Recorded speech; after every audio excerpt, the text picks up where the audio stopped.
주 안에서 항상 기뻐하라. 내가 다시 말하노니 기뻐하라. 너희 간용을 모든 사람에게 알게 하라. 주께서 가까우시니라. 아무것도 염려하지 말고 다만 모든 일에 기도와 간구로 너희 구할 것을 감사함으로 하나님께 아뢰라. 그리하면 모든 지각에 뛰어난 하나님의 평강이 그리스도 예수 안에서 너희의 마음과 생각을 지키시리라. 빌립보서 4장 4절에서 7절의 말씀입니다. 지금 바울은 로마의 감옥에 갇혀 있습니다. 자칫하면 사형의 은도를 받고 형장의 이슬로 사라질 수도 있는 상황입니다. 그런데 사랑하는 빌립보 교회 교인들에게 항상 기뻐하라고 편지를 하고 있습니다. 여러분, 이해가 됩니까? 자기가 형장의 이슬로 사라질 수도 있는 그런 상황에 놓여 있음에도 불구하고 항상 기뻐하라. 참 놀라운 고백이라고 저는 생각합니다. 도저히 이럴 수가 있을까라는 의아심이 생깁니다. 이번에 한국을 방문해서 모처럼 어머님도 만나고 형제들도 만나고 친구들도 만나고 회포를 많이 풀었습니다. 저희가 가만히 생각해 보니까 제가 제일 많이 사용한 말이 건강하시고 행복하십시오. 이 말을 그렇게 제가 많이 했더라고요. 만나는 사람마다 건강하시고 행복하십시오. 친구 목사들에게는 행복한 목사가 되십시다. 그런 인사를 제가 많이 했어요. 근데 문득 저에게 익성아, 너는 행복하냐? 너는 행복한 목사야? 라는 질문을 하게 됐어요. 오늘 저는 여러분에게 이런 질문을 드리고 싶습니다. 여러분 행복하십니까? 할렐루야. 그러다 아멘 소리가 크게 나오시니까 좋습니다. 신경정신과 병원에 한 환자가 찾아왔습니다. 의사가 세상의 모든 염려를 좀 떨쳐버리고 기쁘게 사십시오, 그렇게 환자에게 이야기했습니다. 그러자 환자가 한숨을 푹 내쉬면서 기쁠 게 있어야 기쁘죠, 이렇게 한숨을 내셨습니다. 이 지구상에 살고 있는 모든 사람들은 누구나 기쁨의 삶을 원하고 즐거운 삶을 원하고 행복한 삶을 원합니다. 그런데 문제는 그런 삶을 살지 못하고 있다는 것입니다. 왜 우리가 행복한 삶을 갈구하면서도 행복하지 못할까요? 오늘 저는 이 문제를 말씀을 가지고 깊이 생각해 보면서 저와 여러분이 진정한 행복자가 되기를 원합니다. 제가 생각하기는 사람들이 단지 말로만 행복하기를 원하지 실제로 행복한 삶을 살아가려고 몸부림치지 않는다라고 저는 생각합니다. 진정으로 행복의 삶을 갈구하지 못하고 있다고 저는 봅니다.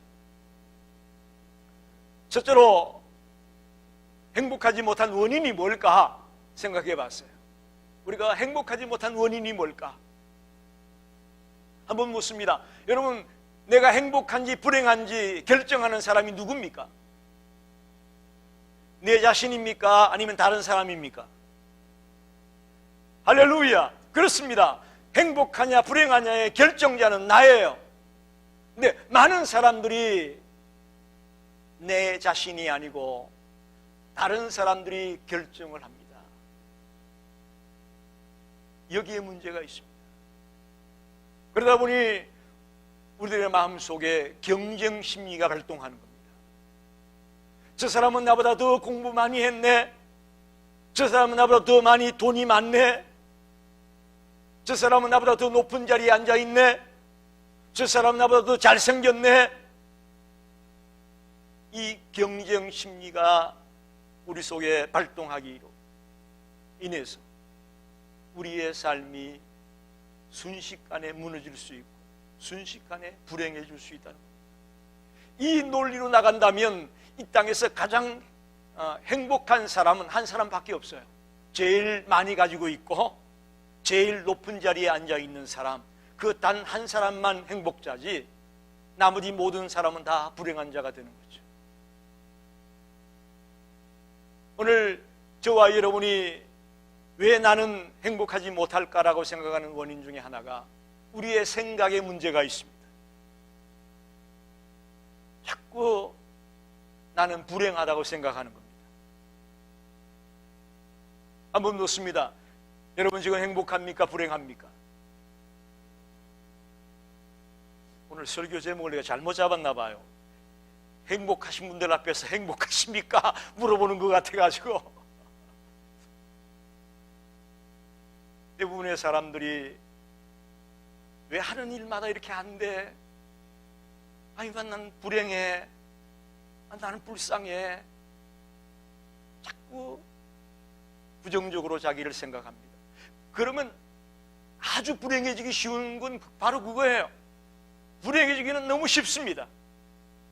부정적인 생각으로 자꾸 난 하는 일마다 안 되지. 왜 나 요것밖에 안 되지? 에? 그런 마음을 먹기 시작하면 우리는 순식간에 불행한 자가 되는 겁니다.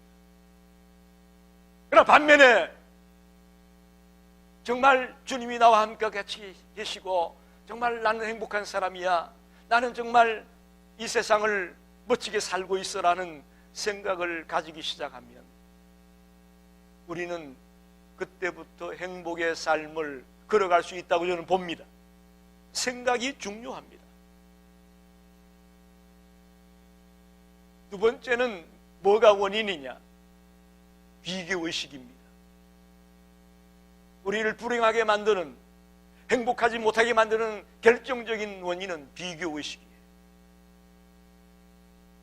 대부분의 사람들이 자기의 외모에 불만을 가지고 있습니다. 또 부모로부터 유산을 못 받았다고 투덜거립니다. 또 태어날 때부터 나는 IQ가 나빠, 머리가 나쁘다고 컴플레인합니다. 이 비교의식이에요. 이렇게 우리를 비교하고 남과 자꾸 견주다 보면 우리는 행복해질 수가 없습니다. 행복해질 수가 없어요. 저와 여러분이 오늘부터 이 비교의식을 끊고 또 우리의 생각이 긍정적인 생각으로 바뀌어질 수 있는 자가 되기를 바랍니다. 심리학자는 이렇게 얘기합니다. 행복해질 수 있는 방법을 이렇게 말하고 있어요. 내 마음에서 걱정을 떨쳐버려라. 단순하게 살아라. 심플 라이프라고 하죠. 적게 원하고 많이 줘라. 즉 받는 건 조금 받고 많이 남을 주라는 거예요. 내 삶을 사랑으로 가득 채워라. 또 이왕이면 밝게 살아라. 어두컴컴하게 살지 말고 밝게 살라는 거예요. 자기를 잊고 남을 먼저 생각해라. 다른 사람이 내게 해주기 원하는 것처럼 내가 먼저 남에게 해줘라. 참 훌륭한 충고들이에요. 심리학자들이 얘기하는 이 충고가 훌륭합니다. 그러나 어디 그게 말대로 됩니까? 그렇죠? 충고는 참 좋은데 그게 말대로 안 된다는 거예요. 그리고 또한 이런 것들은 한계가 있습니다. 한계가 있어요. 이것 가지고는 진정한 행복자가 될 수 없다는 거예요. 소위 세상의 심리학자들이 얘기하는 이런 방법 가지고는 저와 여러분이 행복자가 될 수 없다는 거예요. 그럼 어떻게 우리가 진정 행복자가 될 수 있느냐? 오늘 바울이 우리에게 그 해답을 주고 있습니다. 하나님의 말씀을 통해 우리에게 해답을 주고 있습니다. 어떻게 내가 행복자가 될 수 있을까? 이건 바울이 그리스도를 만나 자기가 경험한 바를 얘기하는 거예요. 그저 이론적인 설명이 아닙니다. 자기가 진정 경험했고, 비록 지금 가진 것이 없고 감옥에 갇혀 있고 남들이 볼 때는 비참한 삶의 자리에 있지만 자기가 행복자라는 것을 확신하고 있는 그 경험에서, 간증에서 나오는 고백이에요. 그래서 오늘 저는 이 말씀이 저와 여러분에게 큰 도전이 되기를 원합니다. 주 안에서 항상 기뻐하라. 바울은 그냥 기뻐하라고 말하지 않습니다. 그냥 항상 기뻐하라고 말하지 않습니다. 그 앞에 단서가 붙어 있습니다. 주 안에서 항상 기뻐하라. 저와 여러분이 행복한 자가 될 수 있는 비결은 주님 안에 거하는 겁니다. 진짜 아멘입니다. 주님 안에 거하는 자가 행복자라고 고백하고 있습니다. 누구든지 그리스도 안에 있으면 새로운 피조물이라. 이전 것은 지나갔으니 보라, 새 것이 되었도다. 그리스도 안에 있으면 새로운 피조물입니다.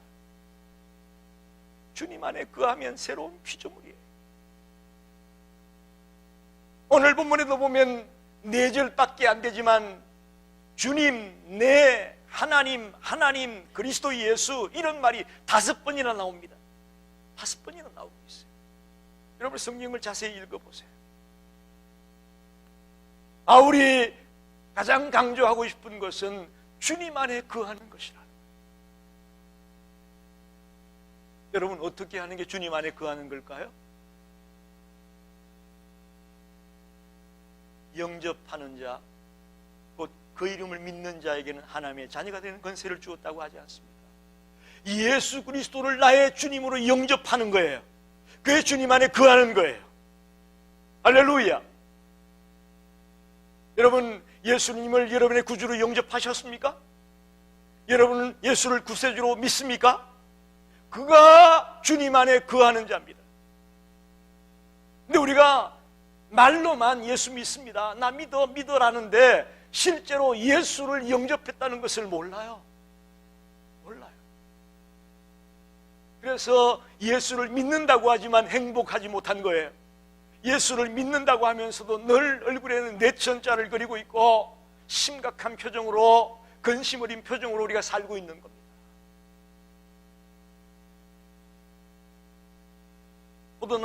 포도나무와 가지 비유를 보게 되면 주는 그리스도, 나는 포도나무에 너희는 가지니, 가지가 나무에 붙어 있기만 하면 열매를 맺는다고 말하지 않습니까?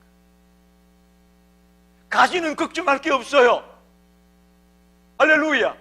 가지는 걱정할 게 없다고. 나무에 붙어 있기만 하면 돼.